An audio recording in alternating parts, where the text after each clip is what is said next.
Hello everyone, welcome to my channel. आज का जो हमारा वीडियो है that is about endocrine system. और एंडोक्राइन सिस्टम में वो कौन कौन से इम्पॉर्टेंट टॉपिक्स हैं जो आपको मालूम होना चाहिए, जो आपके यूनिवर्सिटी एग्ज़ाम्स में पूछे जाते हैं, इसी पे आज का वीडियो है। कोई भी एग्ज़ाम्स में अगर हम देखेंगे तो एग्ज़ाम्स में कुछ ऐसे टॉपिक्स होते हैं जो कि बहुत इंपॉर्टेंट होते हैं। अगर आप मेडिकल के एग्ज़ाम्स में पूरी की पूरी किताब पढ़ने के लिए बैठेंगे तो पढ़ नहीं पाएंगे और आपका टाइम पूरा यूज़ हो जाएगा और आप सही तरीके से एग्ज़ाम भी पास नहीं कर पाएंगे। तो ये बहुत ज़रूरी होता है कि हमें पता हो कि कहाँ से हमको क्वेश्चंस को पढ़ना है। तो यहाँ पर हमने जो ग्लैंड्स हैं पहले तो ये लिखी हैं और उस ग्लैंड से संबंधित कौन कौन से टॉपिक्स आते हैं यहाँ पर मैंने मेंशन किए हैं।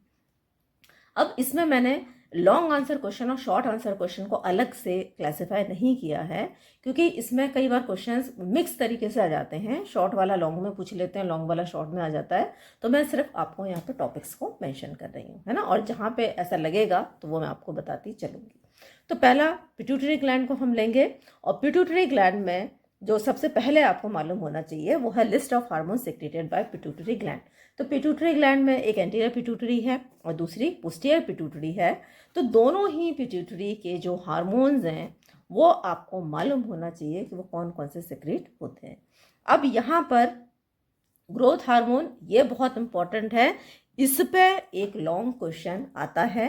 तो आपको ग्रोथ हार्मोन के बारे में रेगुलेशन मालूम होना चाहिए, उसका क्या एक्शन है ये मालूम होना चाहिए। और इसकी अप्लाइड फिजियोलॉजी के अंदर कुछ बीमारियां होती हैं जो कि ग्रोथ हार्मोन के एक्सेस सिक्रीशन या फिर लेस सिक्रीशन से होती हैं, दैट इज एक्रोमेगैली, जाइजेंटिज्म एंड डॉर्फिज्म। तो इनके बारे में ये जो है ये शॉर्ट नोट में ये पूछ सकते हैं, ठीक है। अब posterior pituitary gland again important है। तो इसके बारे में अब दो इसमें हार्मोन्स होते हैं, एक एडीएच है और दूसरा है ऑक्सीटोसिन। तो एंटीडायरेटिक हार्मोन का फंक्शन और रेगुलेशन मालूम होना चाहिए। ऑक्सीटोसिन का फंक्शंस बहुत इंपॉर्टेंट है। शॉर्ट नोट में ये क्वेश्चंस आपको इस हिसाब से आपको पढ़ने हैं।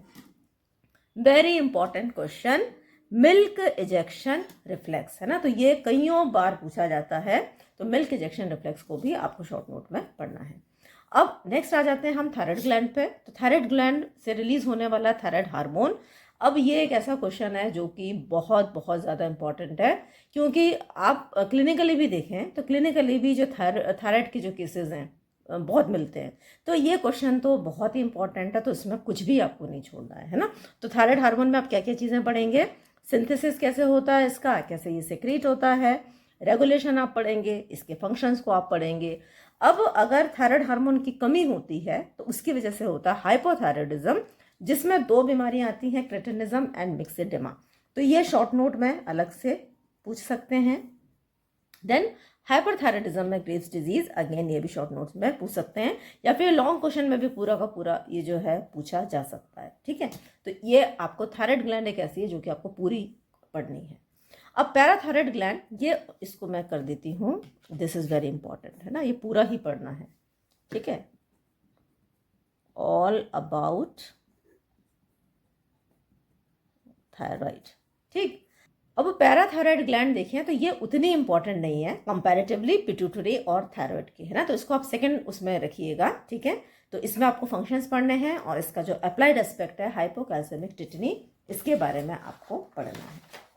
अब नेक्स्ट हम देखेंगे एंडोक्राइन पैंक्रियाज। तो एंडोक्राइन पैंक्रियाज से जो रिलीज होता है hormone that is insulin, again a very important question. तो इंसुलिन के बारे में आप क्या क्या चीज़ें पढ़ेंगे, किस तरीके से इंसुलिन का जो सिक्रीशन का मैकेनिज्म है, मैकेनिज्म ऑफ इंसुलिन सिक्रीशन, ये पढ़ना है आपको। फंक्शंस इंसुलिन के पढ़ने हैं, किस तरीके से उसका रेगुलेशन होता है ये पढ़ना है। और अप्लाइड फिजियोलॉजी से आता है इस पर एक short note that is diabetes mellitus. तो ये वेरी वेरी इंपॉर्टेंट है, कईयों बार ये जो क्वेश्चंस है ये पूछे गए हैं। तो इंसुलिन भी आपको कंप्लीट पढ़ना है। अब आते हैं एड्रिनल कॉर्टेक्स पे।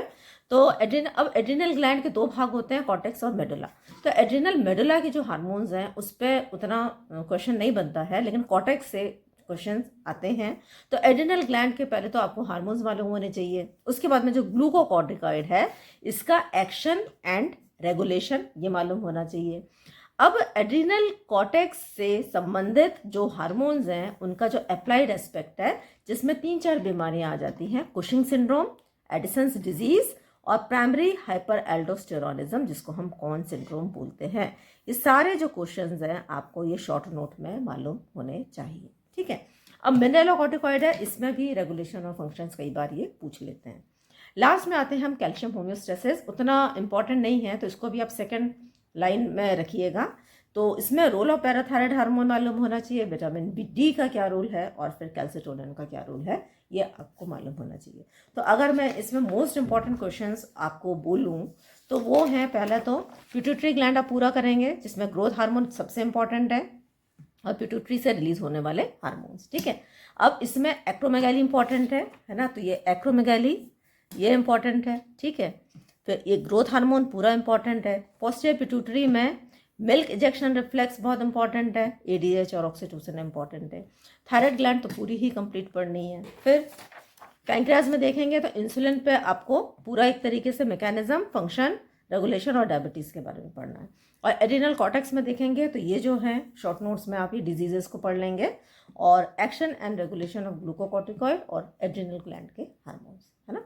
तो अगर ये इंपॉर्टेंट टॉपिक्स हैं जो कि पूछे जाते हैं, हो सकता है कि मेरे से कोई क्वेश्चन रह गया हो, तो अगर आपको ऐसा लगता है कि कोई ऐसा क्वेश्चन है जो कि एग्जाम्स में आता है और मैंने नहीं बताया है तो आप उसको कमेंट में लिख सकते हैं। Thanks for watching.